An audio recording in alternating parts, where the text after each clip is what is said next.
13. Sirius. During many of the Egyptian dynasties it was quite common to have a visitation from a Sirian in the disguise of one of their gods. The Mayans were, in a sense, tourists from the Sirius realm. Lisa Royal. Sirius was one of the first areas to be colonized by beings from the Lyran star group, and it is very advanced, in a metaphysical sense. Dwal Kul says Sirius is one of the more advanced training centers, or universities, to which ascended masters may travel. The path to Sirius is one of the 7 paths to higher evolution, among which each soul must choose upon achieving the 6th initiation, or Ascension. Sirius is known as the Dog Star and is a member of the constellation Canis Major. It lies approximately 8.7 light-years from Earth and is one of the most brilliant stars in the night sky. Sirians are a group consciousness of both a physical and a non-physical nature. The third-dimensional Sirians visited both the Egyptian and the Mayan civilizations. They gave the Egyptians much advanced astronomical and medical information. The Mayans apparently had a very personal relationship with the Sirians in which much information was shared. The Sirians left behind time capsules for future generations to discover, one of which is supposedly the crystal skull. Robert Temple wrote a very interesting book called The Sirius Mystery, in which he studied tribal cultures in present-day Africa whose most sacred and secret traditions are based on a cosmology of knowledge they say they received from the star Sirius.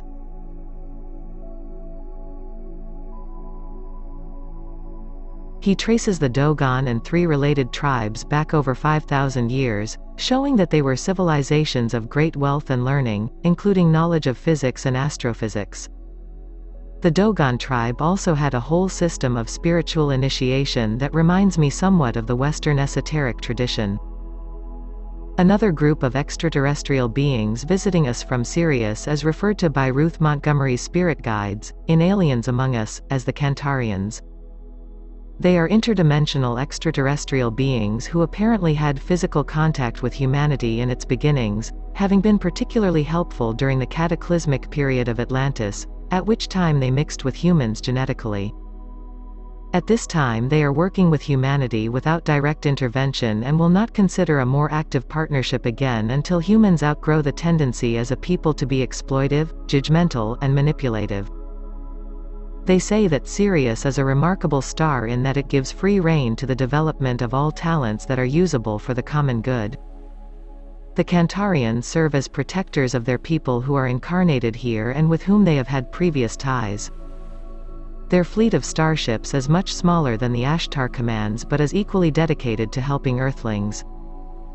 They refer to themselves as the Cantarian Confederation. Montgomery's guides also say that those who live in the Sirius system are seldom permanent residents. It is a meeting place for those who have mastered their own planetary systems and are preparing for further duties and missions. They talk about it as an important way station for Earthlings who wish to continue their spiritual development. The beings from Sirius who are visiting Earth are very good at the practical application of very advanced theoretical ideas that are being brought forth by other advanced extraterrestrial civilizations. They are here to ground and make usable these ideas and technologies. Sirians helped to build the Great Pyramids and temples of Egypt. They also helped in the building of many of the tunnels and pathways to the inner Earth.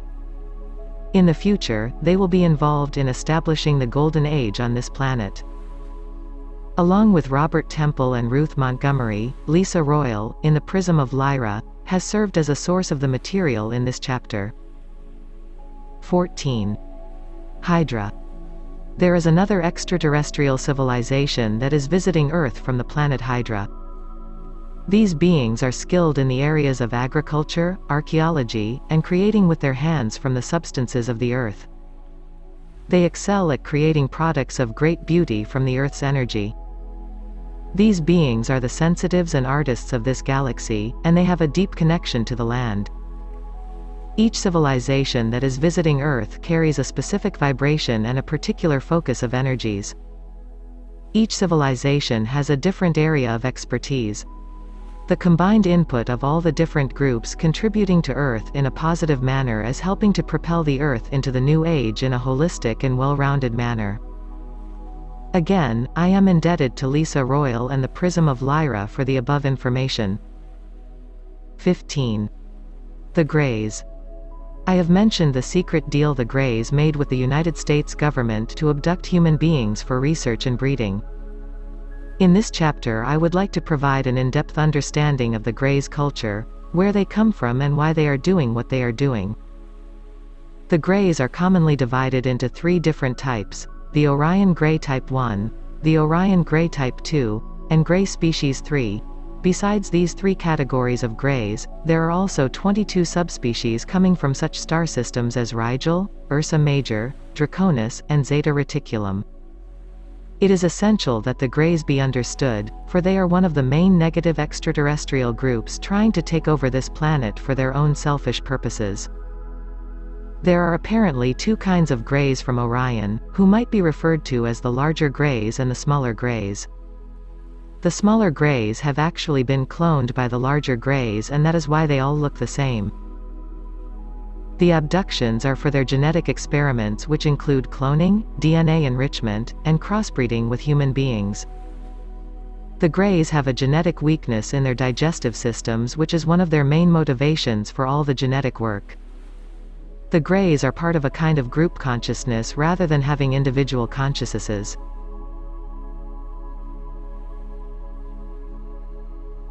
Their religion is science, not true spirituality. Their social structure is based on obedience and duty. They are attempting to take over this planet not by military force but rather through covert mind control. Since the US government sold us out to these negative aliens, even they have realized the fix they are in. If they try to attack these aliens with military force, it would be suicide, as the Greys are far more advanced technologically than is the US. One of the main ways to protect yourself is to stay attuned spiritually and to stay in your power. The Greys look at fear and victim consciousness as permission to intrude. The tall Greys seem less prone to frailties than the smaller Greys. Their basic program is service to self. They are using this planet as a supply depot for biological materials, as is evidenced by mutilations of people and cattle. They are very telepathic. Earth is not the only world they have tried to conquer. The Greys from Zeta Reticulum have the ability to magnify their mental fields in order to maintain control over humans. The different species of Greys are members of a network which is a sort of loose alliance within which all have common purposes and aims. The Greys from Rigel were the ones who made the secret deal with the US government.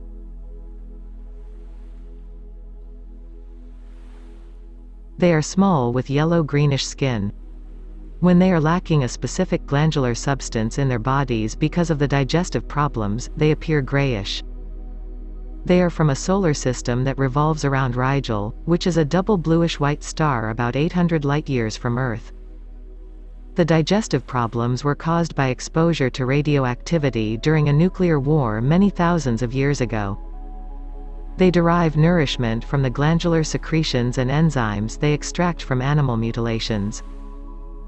The Ridgelians are almost entirely devoid of emotions. They are not capable of direct interbreeding with us but can do it in laboratories. They have the ability to disintegrate matter into energy, which is how they pass through walls and roofs and transport abductees from their homes.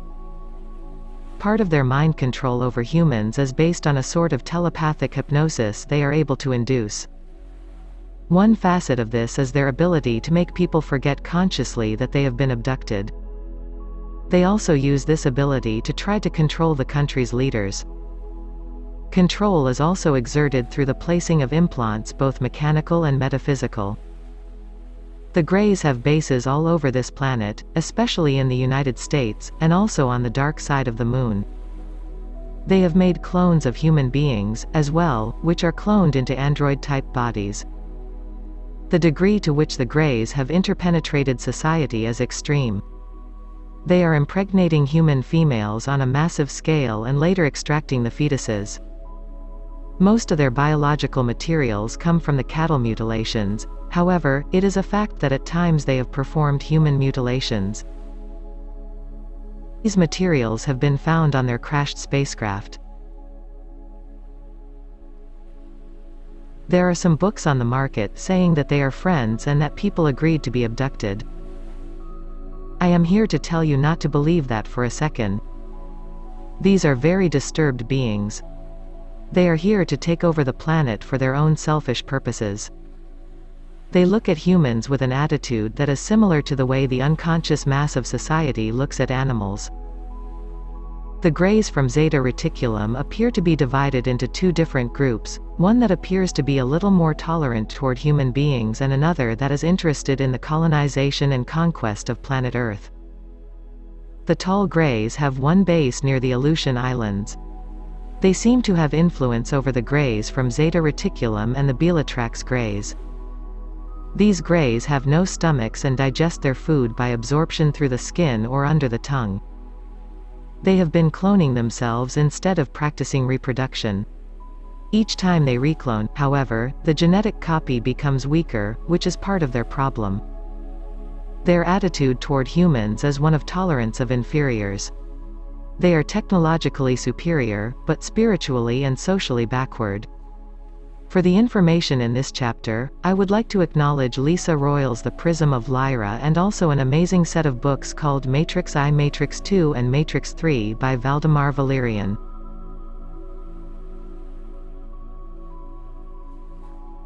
(16) The Reptilian Race. The reptilian race is the other group of extraterrestrials that is particularly negative, destructive, and evil in intent. They are human in shape, but they have reptilian faces. They also have scales, which makes their skin waterproof. They have 3 fingers and an opposing thumb. Their mouths are like slits. They average from 6 to 7 feet in height. They are well suited for space travel because they are able to hibernate. They are cold-blooded, biologically, so must have a balanced environment to maintain body temperature. The members of the soldier class can bury themselves in the ground and wait long periods of time in order to ambush an enemy. Some have special wings, which are like flaps of skin, although the soldier class and the scientists are wingless. In an emergency they can survive on one very large meal every few weeks. These reptilians have been interacting with Earth for a very long time. On their home planet they apparently live underground. This reptilian species apparently directs the efforts of the working class, which are only about 4 feet tall and would be considered another subspecies of the Greys. The command progression in this reptilian society is as follows. The Draco, who are the winged reptilians, are first in command. Second are the Draco, who are the non-winged reptilians. Third are the Greys. The reptilians, along with the Greys, pose the greatest danger to planet Earth at this time. Protection. The specific aim of the reptilians and the Greys is to take over planet Earth through covert mind control methods, much as the secret government is trying to do. These two groups are intimately connected. Most people think of world takeover as occurring only by military means such as bombs and guns, but those are not necessary if the people and the leaders can be manipulated by mind control, hypnosis, and brain implants. The key question is, what is to be done to stop this? The government has sold out because of greed for power and world domination, and now those involved can't stop what they have started. The first step is for the American people to reclaim their government and force the release of all knowledge about extraterrestrials to the American people and to the world at large. Half the battle would be won if the people of the world knew what they were dealing with. If people knew what was happening, they would not allow themselves to go around on automatic pilot. The only means of protection is through strength of consciousness. If a person is attuned to God and the Masters, owns his personal power, and has mastery over his energies, he has nothing to worry about.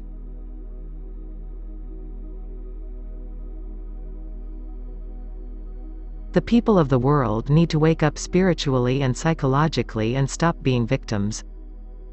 It is this victim consciousness that allows them to be abducted and manipulated. If ever you sense negative extraterrestrials nearby, just pray, make positive affirmations, and visualize protection for yourself. Your connection with God and the Masters will bring you immediate protection. The only true hope for this planet is a mass spiritual awakening which, in truth, is beginning to occur. This spiritual awakening must also lead to political action to remove the secret government, the Illuminati, from power. It is these people who are being controlled, manipulated, implanted, and hypnotized by the negative extraterrestrials. Part of your strength is to think as an individual. The Greys are a group memory complex and have very little ability to think on their own. It is time now to make people aware of what is really going on. Share the information in this book and others like it with your friends. Do more research on your own. If enough people become aware, the 100th monkey effect will occur. It is already beginning. You must now take responsibility as you never have before. You, the readers of this book, are the light-bearers for the new age. It will happen only if you create it. The world will change when you change it. This change begins in consciousness, which leads to individual and group action. The secret government and the negative extraterrestrials are more vulnerable now than ever before. The government and the world as a whole are ripe for an overthrow in the positive sense. There will never be a better opportunity for it than in the next 10 to 20 years, considering the spiritual forces that are now at work on this planet. I challenge you to fully reclaim your power and light and be about the Father's business, this noble mission to your beloved planet Earth. Valdemar Valerian's extraordinarily detailed books, Matrix I, Matrix II and Matrix III, are the sources for the material in this chapter. 17. Procyon. One of the positive extraterrestrial groups is from a solar system that revolves around Procyon, a binary yellowish-white star that rises before Sirius in Canis Minoris, about 11.4 light-years from Earth. They have been nicknamed the Swedes because they are humanoid in appearance and have blonde hair. They have a strongly positive attitude toward the people of Earth, but the United States government was not interested in negotiating with them because they would not provide new weapon systems. The Procyonians have apparently crossbred with humans during many stages of evolution for a much more noble purpose than that of the Greys. The Procyonians have a philosophy of service to others rather than service to self and have been involved in trying to protect humanity from the evil activities of the Greys and the Reptilians. They serve the law of one and are here to help humanity help itself, totally respecting free choice. They are able to travel in time and between dimensions, frequently using mechanical vehicles even though they are not dependent on them. The word, Procyon, translates into English as the home of those who travel through time. 18. Cessna. An interesting extraterrestrial contact was reported by a man named Robert Hurlburt, of Stark, Florida. He was hiking in the Green Mountains of Vermont when he came across a man sitting beside a stream.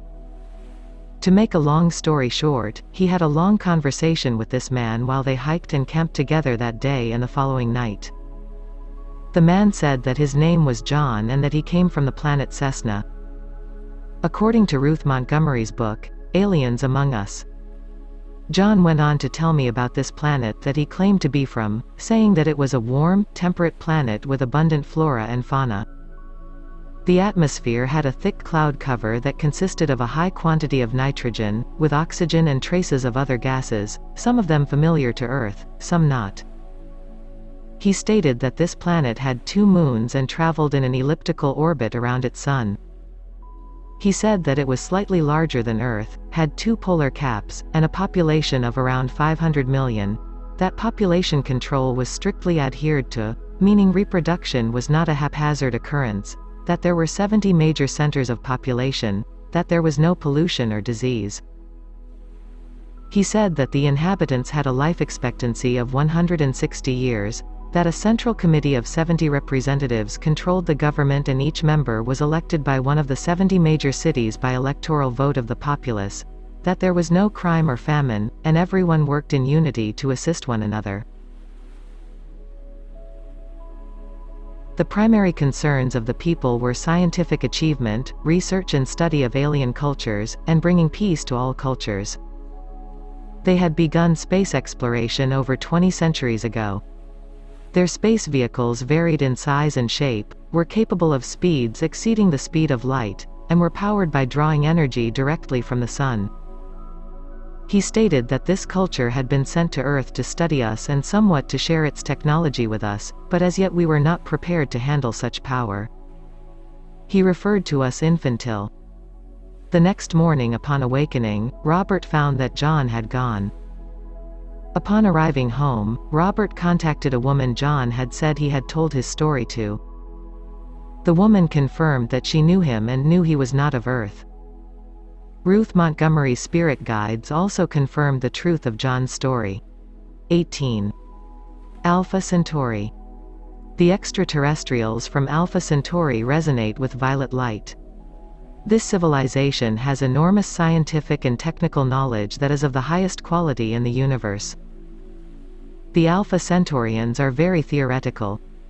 Part of their mission on Earth is to help increase humanity's scientific, technical, and theoretical knowledge and to find ways to make this knowledge understandable, since they are so much more advanced than humans. One of the ways they are doing that is by telepathically linking up with some of Earth's most advanced scientists.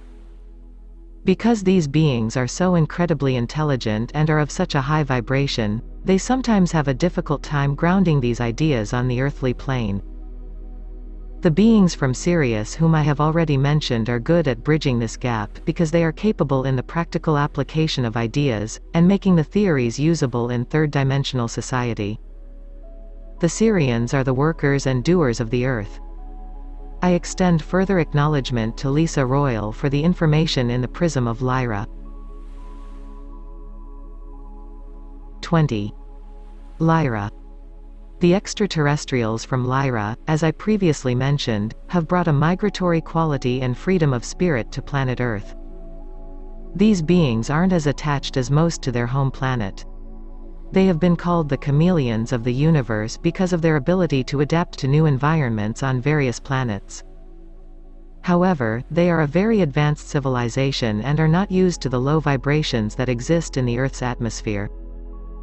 The Lyrants radiate much light from their head centers but apparently find it difficult to stay in the heart center while in the Earth's atmosphere.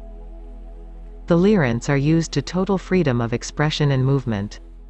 They are the independents of the universe. They are almost the opposites of the Arcturians, who are very orderly and systematic. They would also be opposites of the Zeta Reticulum civilization in this regard. The Lyrants are very loving beings and they fluctuate through a wide range of frequencies on the color spectrum. As humankind advances and moves into the Golden Age, there will be even more contact with the Lyran civilization. The Prism of Lyra, Lisa Royal's book, is the source of this information. 21. Antares. Antares serves as an interdimensional bridge to Andromeda, which is one of the most highly evolved extraterrestrial civilizations in this entire universe. Apparently some souls pass through the Antares gateway upon physical death to reactivate their soul memories. Antares lies in the constellation of Scorpius. It is a binary star of fiery red and emerald green. 22. Andromeda. In 1972, a world-famous Mexican scientist and university professor was contacted by a group of beings from the planet Inextria in the star group Andromeda, specifically Beta Andromeda. Professor Hernandez's main contact was with a human-looking woman by the name of Leah who was approximately 1,000 years old. The connection continued over a 10-year period and the professor had the opportunity to travel on her ship on 4 separate occasions. He was told that they were carrying out a well-ordered plan of collecting data and conducting studies and analyses of Earth and its inhabitants. Leah and her group were part of an investigative team that was studying planets throughout the universe. They seemed to have a stunning ability to predict future events on Earth. A lot of the interaction was very scientifically oriented. They warned Professor Hernandez of the dangers of the nuclear tests being done on Earth and of the adverse effects they were having on the atmosphere. They said much of the extreme weather, cyclones, and hurricanes were being caused by the testing. Above all, they were concerned about the chemical weapons that were being tested. This concern has turned out to be prophetic because, as I mentioned earlier, the AIDS virus that plagues the planet is part of the chemical warfare testing program of the United States government. The professor was told that around 1990 humanity would discover new sources of energy coming from space itself. They also predicted that by around 2015 humanity would be able to obtain energy from sound. Beings from other worlds go to Inextria to observe the vibrational effects of sound. Sound can be used to preserve cadavers and to control the climate. They said it can also be used to heat a building without irritating the inhabitants. The main focus of their work with the professor seemed to focus on how humans are ecologically destroying this planet, and he was given much scientific evidence to substantiate it. They said that the most dangerous weapon humanity faces is the hate among people. A belief in God is essential and is integral to their whole cosmology. UFO contact from Andromeda by Wendell C. Stevens as the source of the above material.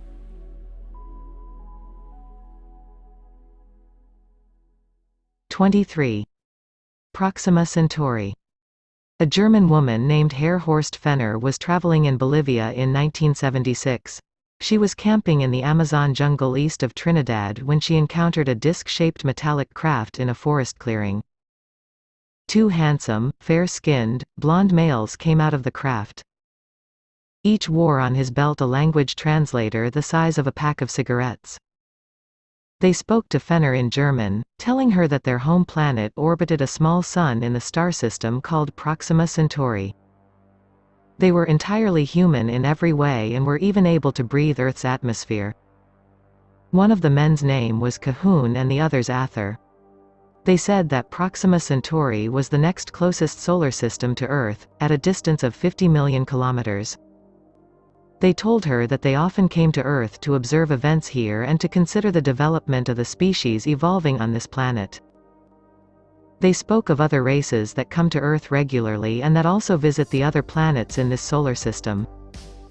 Some have established surface monitoring stations on these planets. They warned Fenner of the danger of publicizing her encounter, mentioning Billy Meyer, in Switzerland, who received death threats after coming out with his information. 24. Ra. A fascinating and highly spiritual extraterrestrial contact came through Carla Ruckert, Don Elkins, and James Allen McCarty. See the Ra material. An ancient astronaut speaks. Carla was in telepathic communication with an extraterrestrial race called the Ra who landed on Earth approximately 11,000 years ago on an extraterrestrial mission to help Earthlings with their mental and spiritual evolution. They focused on the Egyptian and the Mayan civilizations and made some contact in the Holy Land as well, traveling in bell-shaped spacecraft. The Ra refer to themselves as a sixth-density social memory complex, although they still have individual identities. They no longer have physical bodies, they are light beings, but they are able to materialize bodies as they need to.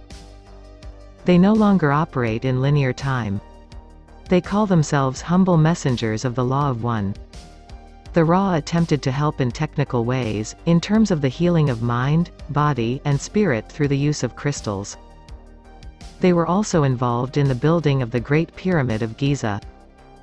The pharaoh they contacted was Akhenaten, during the 18th dynasty, who accepted the teachings of the Law of One, even though his priests gave this teaching only lip service.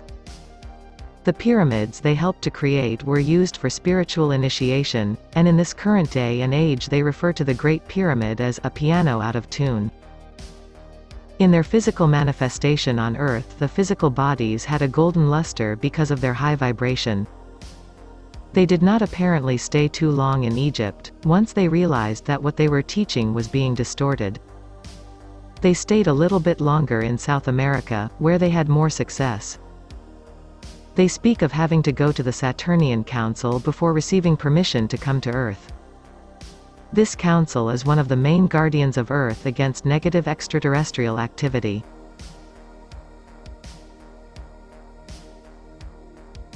The Ashtar Command also protects Earth under the guidance of the Saturnian Council. Both groups have said that Earth is under quarantine, but the quarantine is not impregnable, so sometimes certain negative groups do get through. The Ra group belong to the Interplanetary Confederation of Planets, which comprises over 500 planets. The Galactic Confederation is comprised of many different confederations, just as the Interdimensional Federation of Free Worlds is composed of many galactic federations. The Ra group are working toward becoming seventh-density beings. They no longer have physical contact with Earth, however, they do have spiritual contact through dreams, visions, meditations, and spiritual forms of guidance.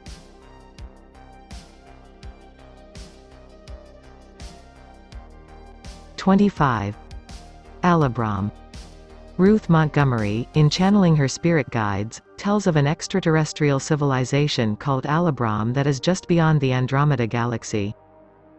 The beings on this particular planet have a physical appearance similar to that of humans, but they have greatly enlarged diaphragms and lungs because the oxygen on the planet is so minimal that a normal human could not exist there. Their birthing process is different from humans in that they carry the fetus for a shorter gestation period and then regurgitate it when the time for giving birth has come. At that moment the new baby is extremely small, but it reaches full maturity in only 7 years. The beings of Alabram have extremely large brains and are able to absorb information by osmosis. They are very telepathic. They drink liquid similar to water and live on foods that are grown in caves and tunnels hollowed out beneath the surface of the planet because the star that serves as their sun is so hot that it would burn any plants on the surface of the planet. 26. Zeta Reticulum. The 3 to 4 foot tall extraterrestrials from Zeta Reticulum are among the most well-known and frequently seen space visitors, as they are often involved in abductions. They share a group mind and are not as individualistic as humans are. They are mentally developed to a fault, in the sense that their emotional sensitivity is not well developed at all. They are strongly oriented toward science. The channelings of Lisa Royal suggest that they come from a planet called Apex in the Lyran system, which was very similar to Earth. Their spiritual growth did not match their technological development, and that imbalance finally resulted in a planetary cataclysm. The atomic explosions caused the plant life to deteriorate, which led the civilization to build underground shelters. It was during this underground period of their history that they began reproducing through cloning techniques. Reproductive research is connected with their continued abductions of members of the human race. One of the conclusions they came to was that their emotions had been the cause of the destruction of their planet, so they no longer allowed emotions into their lives. This, from an earthly perspective, is like throwing out the baby with the bathwater. According to the channeled information of Lisa Royal in Visitors Within, there is a benign group from Zeta Reticulum as well as a negative group that is power-hungry and that is causing a lot of problems. She also states that the atomic blasts caused the space-time continuum to fold around the planet, which in turn caused the inhabitants to emerge on the other side of a dimensional doorway when they finally came to the surface thousands of years later. Part of the reason they are abducting humans and animals is that generations of cloning using the same genetic material has caused them to become very inbred and their evolution has stagnated. In truth, the race is actually dying. To revive it, they are creating a hybrid race of both human and Zeta origin.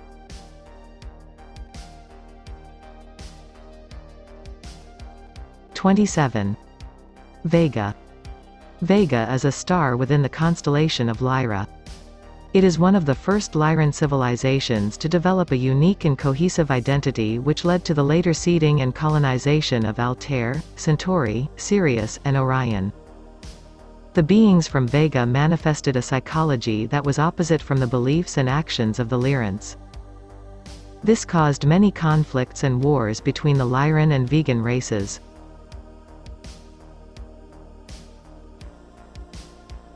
'28. The Atayan. Dorothy Roeder channels an extraterrestrial being whose name is Ranoish of the Atayan. Dorothy is an exceptional channel and has brought forth some fascinating information from the Atayans in a book called The Next Dimension is Love. This civilization, which is far in advance of earthly civilization on both spiritual and material levels, has made physical contact with the Earth in the past. Often it has met with disaster, mostly because they don't have the same kind of physical appearance that humans have. They look like gigantic praying mantises. The term mantis actually means divine, and the Greeks and the Bushman tribe of Africa consider the praying mantis to have supernatural powers, but that does not preclude a shocked reaction on the part of most human beings. Ranoish says that the belief stems from a race memory of a time when the Atayan physically intervened on behalf of Earth to avert a catastrophe that had to do with Earth's being invaded by aliens from another universe in the very distant past, before humanity was physically incarnated. The Atayan used their advanced mind powers to immobilize the evil aliens. Although the Atayan look like insects, they do not prey on other life forms as insects on Earth do. It is interesting that in Lisa Royal's book The Prism of Lyra, the beings she called the Founders, who were the creators of all other beings, were also insect-like in nature. Again, it is important to avoid an egoistical frame of reference and realize that humans probably look as ugly to them as they do to humans. For a long time, the Atayan lived on plant juices. They have evolved now to the point where they can live directly off the energy of light. They still enjoy eating, but it is no longer necessary for their survival.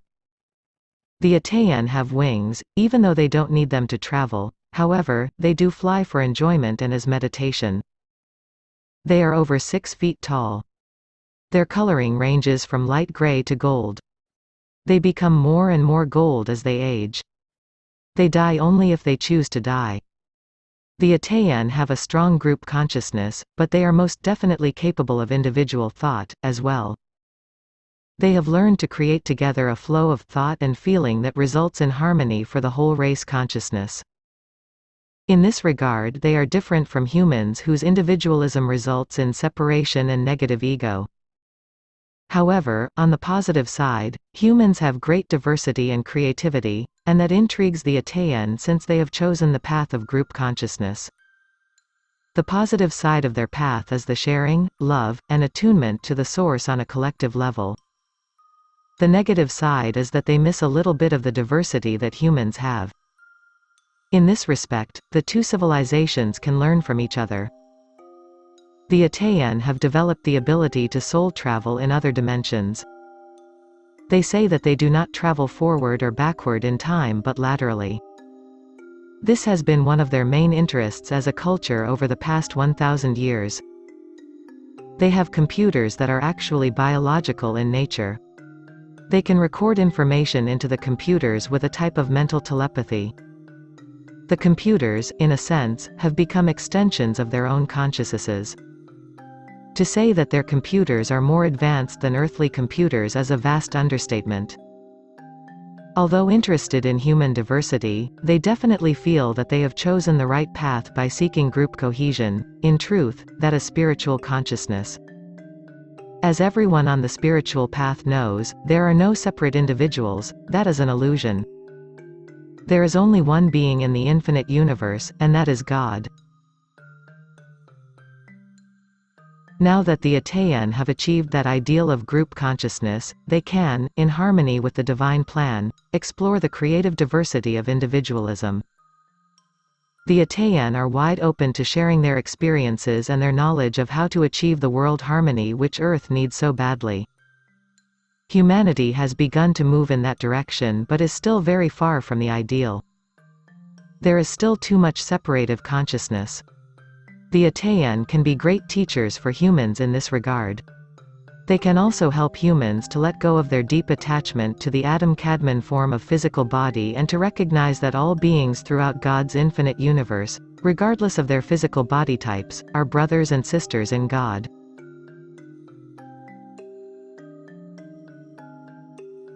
(29) The Essassani.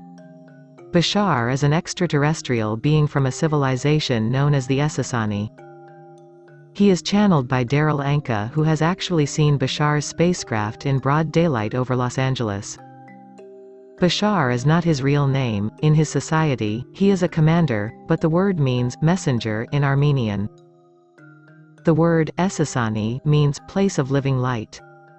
Daryl Anka has described the physical looks of the Essassani as being Eurasian, but with enlarged eyes.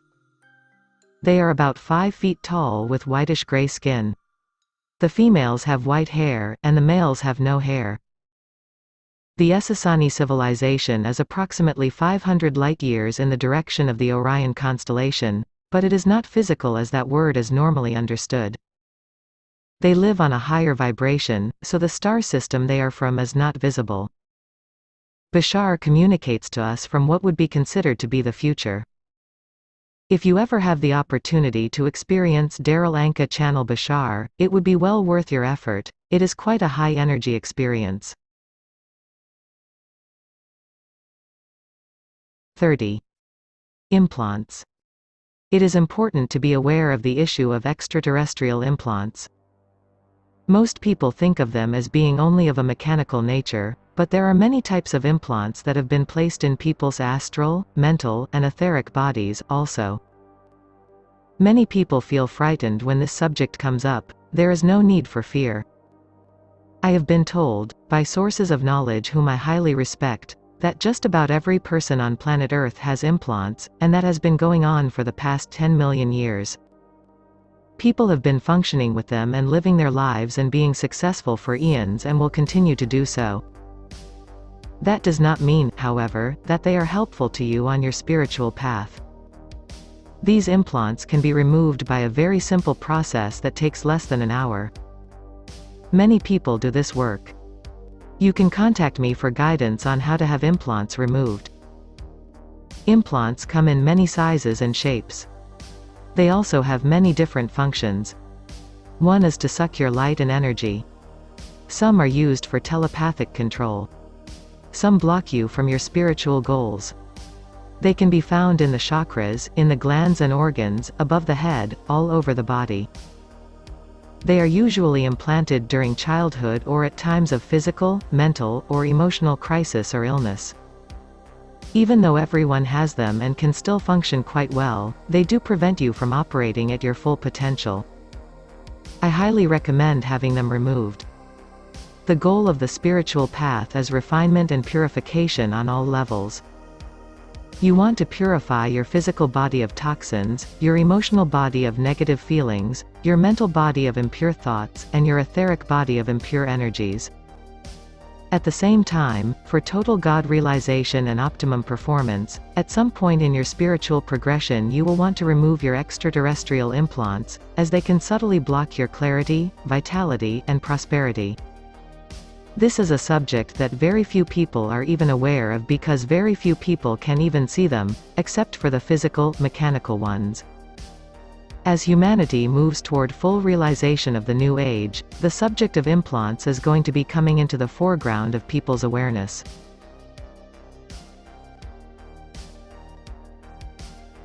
(31) The Association of Worlds. In The Prism of Lyra, which I highly recommend, Lisa Royal has described the Association of Worlds in the following manner. The association is a group of physical and non-physical beings from many realms who come together for a number of purposes. Some have called them a galactic confederation or federation. There is no hierarchical structure of authority inherent in the association. The primary purposes for their interactions with Earth are to gently nudge humanity toward a greater awareness of itself and its place within the association, to prevent a critical number of nuclear explosions on Earth, which can cause a rip in the fabric of space-time, affecting the galactic neighborhood. 32. Star people. The term starborn refers to the feeling and knowingness by some people that they have come to Earth from another planet or star system. Brad Steiger. The terms star people and starborn were popularized by books of those titles written by the well-known author Brad Steiger and his wife Sherry Hansen Steiger. He mentions that he has borrowed the term star people from Native Americans who believe that the stars are the homes of spiritual beings who have a connection with people on Earth.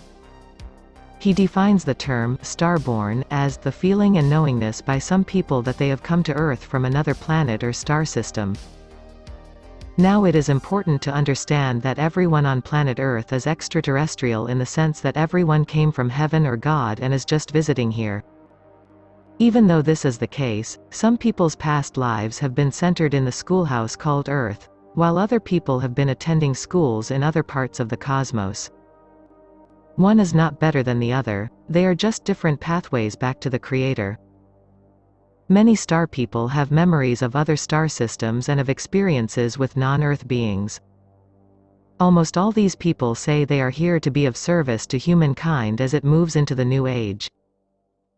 Steiger compiled a list of some of the qualities of star people. Their eyes have an extremely compelling quality. They have great magnetism and personal charisma. They are very sensitive to electricity and electromagnetic fields. They have very sharp hearing. A lower than normal body temperature. A high percentage have an extra, or transitional, vertebra. At an early age, they had some kind of extraterrestrial, religious, or mystical experience. They feel a tremendous sense of urgency to fill their missions. 65% are female and 35% are male. 90% have experienced a sense of oneness with the universe. In Starborn, Steiger has compiled some interesting statistics on star people through the use of questionnaires. I am grateful to Brad Steiger for his interesting and extensive research. Chronic sinusitis 83%, 94%.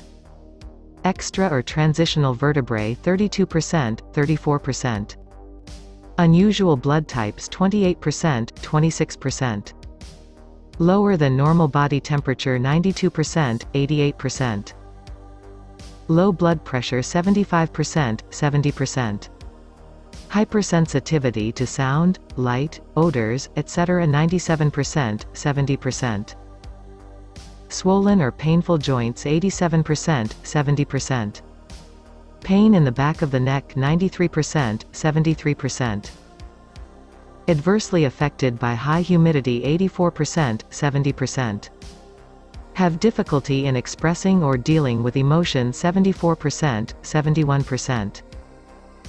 Experience a persistent feeling of great urgency to accomplish their mission 85%, 92%. 74% report out-of-body experiences. 57% claim the ability to perceive auras. 63% have experienced a white light during meditation. 50% have been able to accomplish dramatic healings of themselves or others. 38% practice automatic writing. 55% believe that they have received some form of communication from a higher intelligence. 60% have perceived spirit entities. 55% have experienced clairvoyance. 57% have made prophetic statements or experienced prophetic dreams or visions that have come to pass. 38% report the visitation of an angel. 37% reveal the manifestation of a light being. 35% feel that they have been blessed by the appearance of a holy figure. 50% are convinced that they have a spirit guide or a guardian angel. 40% admit to having had an invisible playmate as a child. 20% state that they once spotted an elf, a wee person. 14% have witnessed the activities of the fairy folk, the gentry. 34% are certain that they have encountered alien entities of an extraterrestrial or multidimensional nature. 55% report an intense religious experience. 72% claim an illumination experience. 90% have experienced telepathic communication with another entity, material or non-material, human or alien. 48% are convinced that they have seen a ghost. 42% have perceived the spirit of a departed loved one. 67% accept reincarnation as reality and have experienced prior life memories. 37% have survived a life-threatening illness. 34% have been involved in a severe accident. 55% have had a near-death experience. And, perhaps most telling, 78% believe that they have lived a prior existence on another planet or in another dimension. In the fall of 1988, the editors of Better Homes and Gardens conducted a survey on religion and spirituality. The survey had nothing to do with the subject of star people, but I thought you might find the results interesting. The magazine reaches 36 million readers each month. The most responses they had ever received to a survey in the past had been 25,000. This survey drew a response from 80,000 people, and more than 10,000 attached thoughtful letters. The results, as listed in Starborn, were as follows. It must be said that this was not a scientific poll, but it is still clearly significant. 89% believe in eternal life. 87% envision a heaven, but only 80% expect hell. 86% believe in miracles. 80% accept that prayer and meditation can lead to miraculous cures for diseases. 73% believe that it is possible to receive direct communication from God. 30% perceive an astral realm. 13% accept that it is possible to channel messages from the spirit world. 11% say that they believe in the reality of reincarnation. Brad Steiger also told of a Gallup poll conducted around 1990 that was more scientifically accurate in terms of sampling, and the following results were found.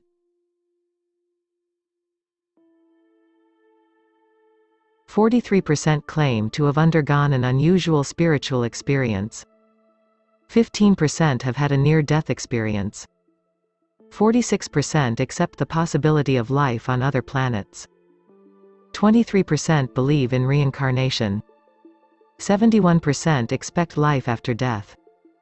95% believe in God or a universal spirit. Father Andrew Greeley, who holds a PhD in sociology, together with colleagues at University of Chicago, released the following polling data in the 1987 issue of American Health, also as described in Steiger's book. 42% of the adult population in the United States believe that they have been in contact with the dead, usually a deceased spouse or sibling. 29% have visions. 67% have experienced some manifestation of especially. 73% believe in life after death. 68% perceive the afterlife to be paradise, and 74% expect to be reunited with their loved ones after death. New Agers and UFO enthusiasts. In my investigations into the fields of spirituality and UFOs, I have observed a division between the two areas of focus. For some strange reason they seem to be separate in people's minds. Many highly evolved spiritual people have no connections with or understanding of the extraterrestrials, and a great many UFO enthusiasts have no connection to the spiritual realities of life. One of my purposes in writing this book is to integrate and blend the two movements for, in truth, they are one. Some star people represent the Ashtar Command or other extraterrestrial groups, but everyone is a visitor, living on Earth to perform a mission.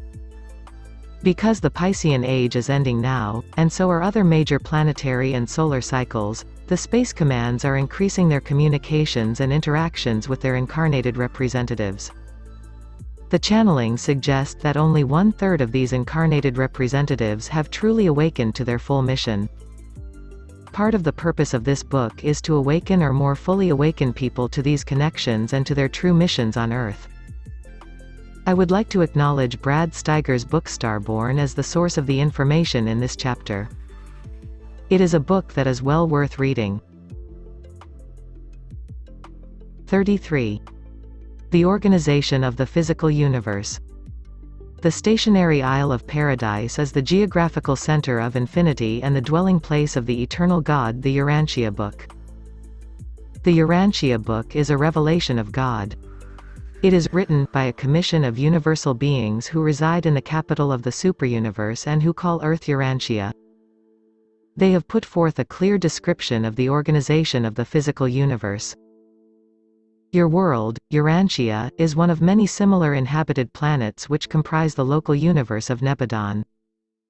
This universe together with similar creations make up the superuniverse of Orvatan, from whose capital, Uvrsa, our commission hails. Orvatan is one of the 7 evolutionary super-universes of time and space which circle the never-beginning, never-ending creation of divine perfection, the central universe of Havona.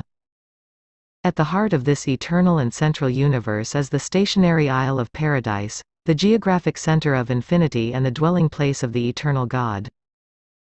The 7 evolving super-universes, in association with the central and divine universe, we commonly refer to as the Grand Universe. These are the now organized and inhabited creations. They are all a part of the Master Universe, which also embraces the uninhabited but mobilizing universes of outer space.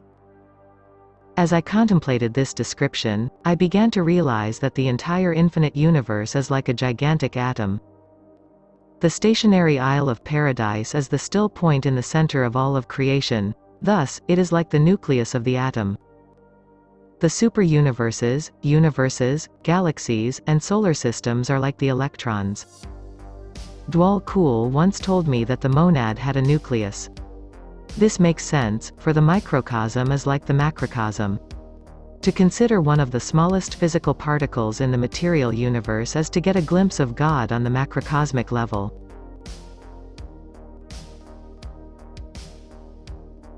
The Urantia book also states that the physical universe extends infinitely. The stationary Isle of Paradise is not a creation in time but an eternal existence, the perfect and timeless nucleus of the Master Universe, which also embraces the uninhabited but mobilizing universes of outer space.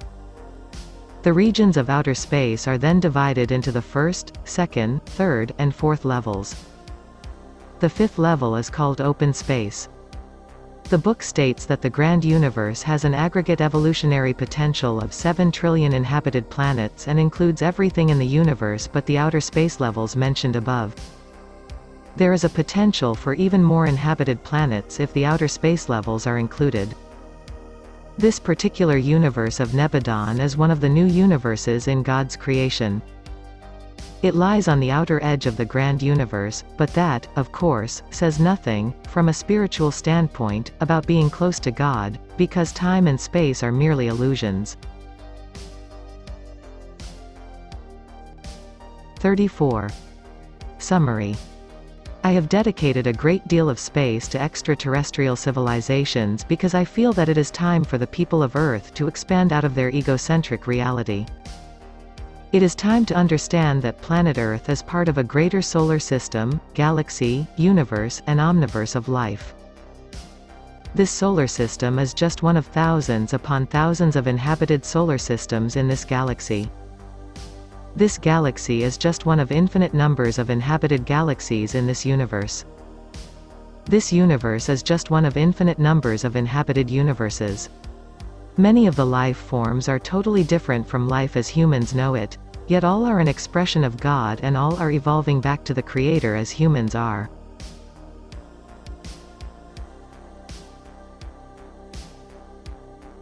It is time for humanity to take its rightful place in the interdimensional federation of free worlds of this omniverse. For too long, humans have been run by ego, which has led to the absurd conclusion that there is no other life in God's infinite physical universe. Planet Earth is nothing more than one infinitesimally small electron in God's infinite body. It is time for humanity to make this electron a healthy one, not a cancerous one. If the electron that is planet Earth can function in harmony, then the solar system that is an atom in God's body can be healthy. If the solar system can function in harmony and in attunement to God, then the Milky Way galaxy, which is nothing more than a molecule in the body of God, can function in a healthy manner. If the galaxies or molecules can function in harmony, then the universe, which might be considered an organ in the body of God, can function in a healthy manner. If the infinite number of universes function in a healthy manner, then God's physical body will be healthy. It is a fact that a human being is infinitely small in the grand scheme of things, however, each is essential for the divine plan to be complete. One electron malfunctioning throws off the electrical and physical balance of the entire atom, molecule, and organ. That is why extraterrestrial civilizations are so eager to help humanity. To do so is also to help themselves, for, in truth, all are one. All are God. Just as there is spiritual interconnectedness, so there is also limitless connectedness on the physical, material plane. It is time for the people of planet Earth to begin by recognizing the oneness among themselves. Only then can they understand the oneness in the solar system, galaxy, universe, and omniverse.